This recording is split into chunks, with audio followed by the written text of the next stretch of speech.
Magic Treehouse, Book Number 31, Warriors in Winter, by Mary Pope Osborne. Chapter 7, Lord Emperor Aurelius. March, the centurion ordered. He pointed toward the back gate. With the centurion leading them and horsemen on either side, Jack and Annie started down the road. The midday sun still shone brightly, but the wind had picked up. Jack shivered from the cold and from fear. He'd read about Roman emperors. Some were ruthless and cruel. Some were truly insane. All of them got rid of their enemies one way or another. "I wish we could find our guy on the black horse," Jack said in a low voice to Annie, "before they find him." "I'm sure he wasn't a spy," said Annie. "Me too," said Jack. "But who was he, and where did he go?" "Quiet!" yelled the horseman. The centurion led them through the back gate. They stepped out onto the training field. "Oh, man," whispered Jack. On the field, the whole legion stood in parade formation. 6,000 armored warriors were lined up in perfect rows. The warriors were as still as statues. Each held a red and gold shield with his left hand and a spear with his right. Trumpeters stood near the head of the parade. In front of them was a warrior carrying the legion's red flag. In front of him was a man carrying a pole with a statue of a gold eagle on top. "To the imperial tent," the centurion ordered Jack and Annie. He pointed to a large red tent on the far side of the field. A cluster of guards stood around the entrance. "Double time," the centurion said. As Jack and Annie hurried toward the tent, Jack grew even more scared. Annie seemed scared too. "Have you read much about Roman emperors?" she asked Jack. "A little," said Jack. "What did you learn?" said Annie. "They're okay," said Jack. "Don't worry." "I'm not worried," said Annie. "I know we'll be fine." "Right," said Jack. Annie never gives up hope, he thought. He liked that. When they reached the entrance of the tent, the centurion dismounted. "We have come to see the emperor," he said to the guards. "We have captured 2 spies." "Yes, your messenger told us," said a guard. "He is with the emperor now. You may enter." The guard pulled back the flap of the red tent. The centurion led Jack and Annie inside.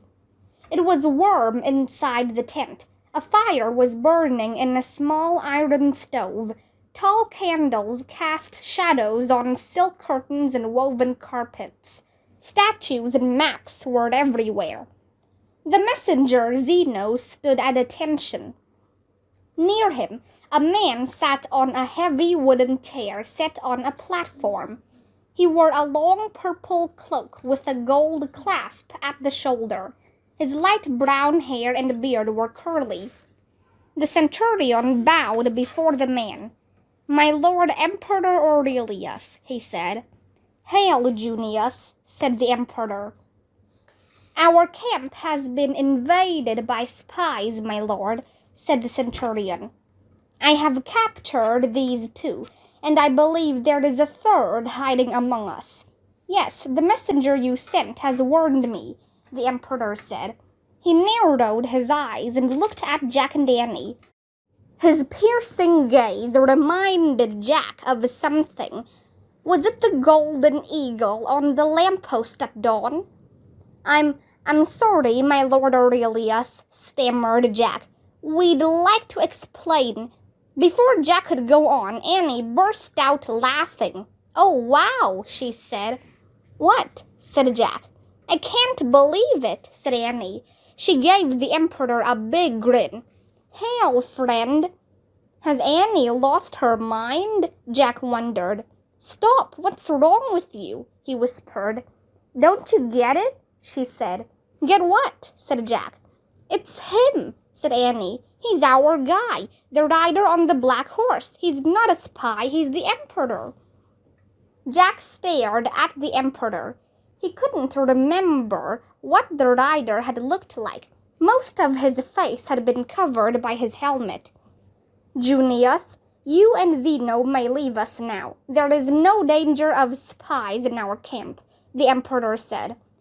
The centurion and the messenger looked confused, but they bowed and left the tent. The Emperor looked at Jack and Annie. "Hail, fellow scholars," he said. "Are you lost?" Chapter 8. The Silver Coin. Jack caught his breath. Emperor Aurelius was their guy. He couldn't believe it. "No, not lost," said Annie, smiling. "We were just in the wrong place at the wrong time." "The armory," explained Jack. "So I hear," said the Emperor.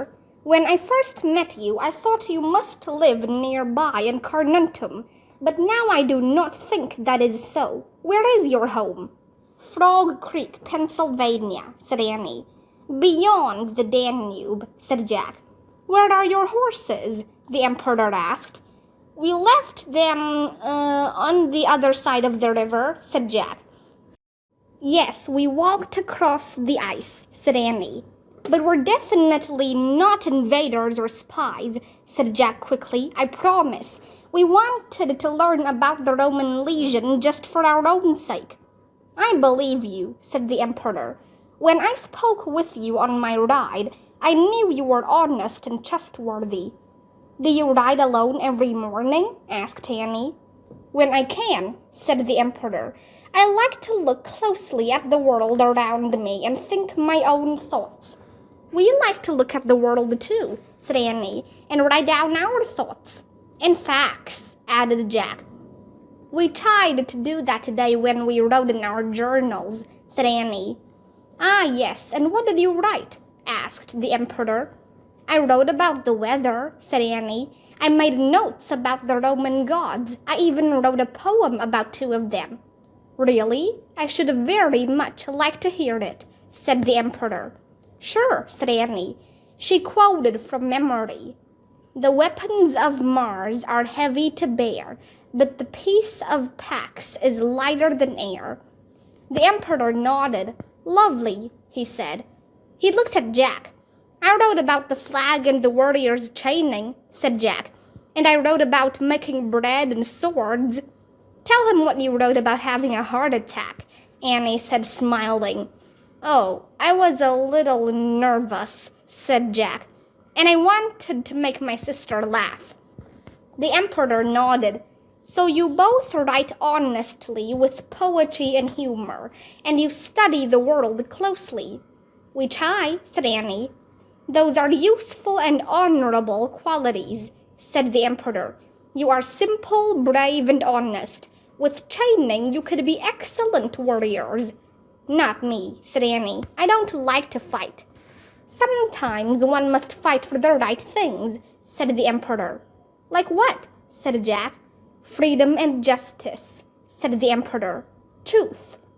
"Are you ever scared?" asked Jack. "Oh, yes," said the Emperor. "But if I look deep within myself, I often find a hidden source of strength." "That makes sense," said Annie. "If I pretend to be a very brave person, I suddenly find that I am one," said the Emperor.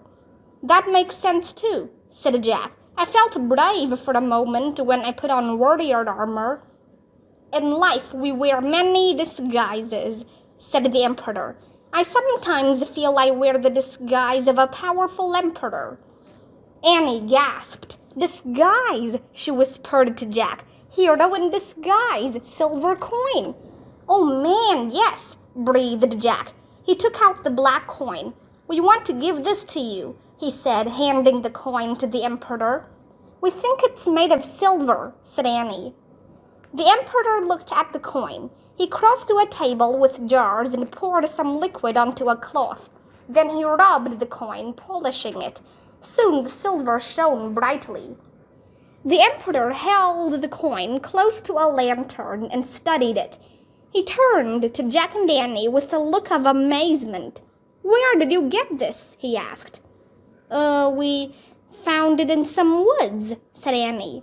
"Why, is there something wrong with it?" said Jack. "This coin is in honor of me," said the Emperor. "Its engraving shows me with my warriors on a frozen river. It looks as if we have had a great victory on the Danube." "You don't remember?" said Jack, confused. "I do not," said the Emperor in a hushed voice, "because this battle has not yet happened. Look at the date." He handed the coin to Jack. Jack and Annie studied the Roman numerals. "It says 173, said Jack. "Indeed it does," said the Emperor. "But we are now in the year of 172. "Oh," said Annie. "Well, that doesn't make sense." "No, unless—" The Emperor looked at Jack and Annie with his golden eagle gaze. "It is a coin from the future."